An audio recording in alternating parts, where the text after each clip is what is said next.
Matric ٹیک کرائیں تاکہ جو وہ میٹرک بھی جو ہے وہی 15-16 سال کی عمر میں ہوتا ہے، تو 15-16 سال میں جب بچہ ایک میٹرک کر لے تو اس کے ہاتھ میں ایک ہنر ہو. اگر وہ پڑھی لکھی اچھی فیملی سے ہے، یعنی افورڈنگ فیملی سے ہے، تو وہ آگے پڑھے. اگر وہ بچہ جو ہے وہ افورڈنگ فیملی میں سے نہیں ہے تو انڈیپینڈنٹ خود روزگاری کی طرف چلا جائے، سیلف امپلائمنٹ میں اپنی شاپ کھول لے، کوئی کام کر لے، یا کسی ادارے میں بھی وہ اپنی ٹیکنالوجی والے میٹرک کے ذریعے اس کو روزگار مل جائے. اس طرح ایک انقلاب آ جائے گا، اور ایسا انقلاب برپا ہوگا کہ ہمارے ملک کے اندر جو بے روزگاری ہے، فرسٹریشن ہے، جرائم ہے، اور جو ہم اپنے نظام تعلیم کو بار بار کوستے ہیں کہ پڑھنے کے باوجود بھی ہمارا کچھ نہیں بنا، تو مجھے امید ہے، بہت کبھی امید ہے کہ اگر میٹرک ٹیک جو ہے وہ مینڈیٹری کر دیا جائے ہر اسکول کے اندر، چھوٹی چھوٹی ورکشاپس بنا دی جائیں کہ جب بچہ میٹرک کرے تو میٹرک کے ساتھ اس کو کوئی نہ کوئی ہنر سکھا دیں، تو معاشرے کے اندر ایک بہت بڑی ایسی سوشل چینج پیدا ہو سکتی ہے کہ ہر بچہ میٹرک کرنے کے بعد مطمئن بھی ہوگا. اگر وہ یعنی اپنا کاروبار کرنے کے ساتھ مزید پڑھنا چاہے تو پڑھ بھی سکتا ہے، اگر افورڈنگ فیملی سے نہیں ہے تو وہ اپنا روزگار چلا کے اپنی زندگی کو چلا سکتا ہے. اچھا علی صاحب، مجھے یہ بتائیے گا کہ اسکولوں میں روایتی تعلیم کے ساتھ ساتھ کردار سازی کی کیا اہمیت ہے، کیا کہیں گے اس کے بارے میں آپ؟ دیکھیں، ہمارا معاشرہ یا کوئی بھی معاشرہ ہے دنیا کا، تو اس کی اکائی ایک انسان ہے. انسان اور بہت سارے انسان مل کے، یعنی ایک ایسا یونٹ ہے کہ جو پہلے ہزاروں، سینکڑوں، ہزاروں، لاکھوں، کروڑوں مل کے، یعنی چند لوگ مل کے ایک خاندان بناتے ہیں، پھر کئی سو لوگ مل کے ایک گاؤں یا ایک محلہ بناتے ہیں، پھر ہزاروں لوگ مل کے ایک شہر بناتے ہیں، پھر اسی طرح ایک لاکھوں کروڑوں مل کے ایک صوبہ یا ملک بناتے ہیں. تو اکائی ہے انسان.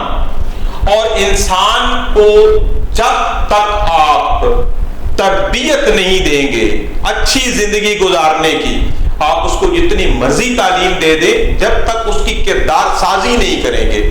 مثال کے طور پر آپ ایک بچے کو بہت اچھی کیمسٹری پڑھا دیں، فزکس پڑھا دیں، بیولوجی پڑھا دیں، ڈاکٹر بنا دیں، انجینئر بنا دیں، آئی ٹی کا پروفیشنل بنا دیں، لیکن جب تک اس کی کردار سازی نہیں کریں گے، اس کو یہ نہیں بتائیں گے کہ دھوکہ دہی نہیں کرنی، اس کو یہ نہیں بتائیں گے کہ جھوٹ نہیں بولنا، اس کو یہ نہیں بتائیں گے کہ جیو اور جینو دو کا کیا اصول ہے، کو ایگزسٹنس کیا چیز ہے، برداشت کیا چیز ہے، تو والدین کی احترام کرنا کیا چیز ہے، پڑوسیوں کے کیا حقوق ہیں، ایک دوسرے کے ساتھ مل کے کیسے رہتے ہیں، تو تب تک آپ جو تعلیم کا بنیادی جو روح ہے آپ اس تک نہیں پہنچ سکتے.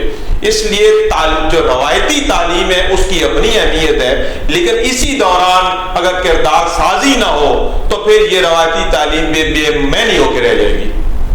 جی تو علی صاحب، مجھے ایک اور چیز بتائیے گا کہ مختلف قسم کے تعلیمی اداروں میں دی جانے والی تعلیم کے یکساں نہ ہونے کے کیا نقصانات ہیں، کیا دیکھتے ہیں، آپ کی نظر میں سب کیا ہے؟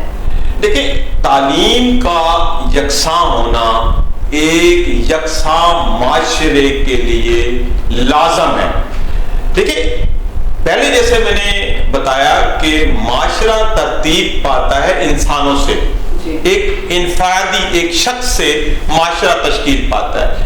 جب آپ قومی دھارے میں چیزوں کو نہیں لائیں گے، خاص طور پہ تعلیم کو، تو پھر آپ کو معاشرے کے اندر بے چینی نظر آئے گی، طرح طرح کی کلاسز نظر آئیں گی. آپ مثال کے طور پہ ابھی اگر ہم نظام تعلیم کو دیکھیں تو 3 طرح کے بڑے واضح قسم کے نظام تعلیم چل رہے ہیں.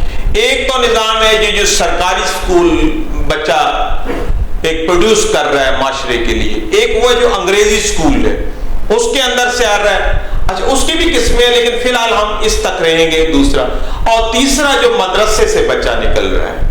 دیکھیں، تینوں اپنی جگہ پہ ٹھیک ہیں، کوئی غلط نہیں ہے. اس ایک بچے کو سرکاری اسکول میں پڑھایا گیا، وہ جو نصاب تھا اس کے مطابق اس نے پڑھا، اس نے اپنی ایفرٹ کی، وہ اس نے جو وہاں سیکھنا تھا جو اس کو سکھایا وہ سیکھ کے معاشرے میں آ گیا. اس اس نے اپنا کردار ادا کرنا ہے. اسی طرح ایک انگلش میڈیم سکول ہے, اس کا بھی کوئی قصور نہیں ہے, اس نے جیسے وہ دیکھا ایسے ہی, جیسا دیش ویسا بیش, اس نے بھی اپنے آپ کو ایسے ہی ڈھالا. تو ایسے ہی وہ انگریزی سکول سے جو میٹرک کیا, او لیول کیا, یہ جتنا بھی پڑھ کے وہ معاشرے کے اندر اپنا کردار ادا کرنے کے لیے آ گیا. اسی طرح جو بچہ مدرسے میں داخل ہوا, اس کا بھی کوئی قصور نہیں ہے, وہ مدرسے میں گیا, اس نے دینی تعلیم حاصل کی, وہاں کا جو بھی ماحول تھا اس ماحول کے مطابق اس نے پرورش پائی, اس نے پڑھا, اور وہ بھی میدان عمل میں آ گیا. معاشرے کے اندر جو اس نے سیکھا اس کے مطابق اس نے اپنا کردار ادا کر دینا. اب دیکھنا یہ ہے کہ معاشرے ترتیب پاتے انسانوں سے. جب انسانوں کی تربیت تین مختلف پیرامیٹرز کے اوپر ہو رہی ہو, تو پھر آپ یہ کیسے توقع کر سکتے ہیں کہ آپ کا جو معاشرہ ہے وہ یونیفارم ہو, وہ ایک جیسا ہو, اس میں یکسانیت ہو, اس میں سوچ ایک جیسی ہو, اس میں آپ کا ہر انداز ایک جیسا ہو؟ نہیں ہو سکتا. اس لیے کہ آپ کا جو معاشرے کے اندر ان پٹ ہے وہ تین بیسک پیرامیٹرز کے اوپر بٹا ہوا ہے. جب آپ کا نظام تعلیم بٹا ہوتا ہے تو آپ کا معاشرہ بھی بٹ جاتا ہے.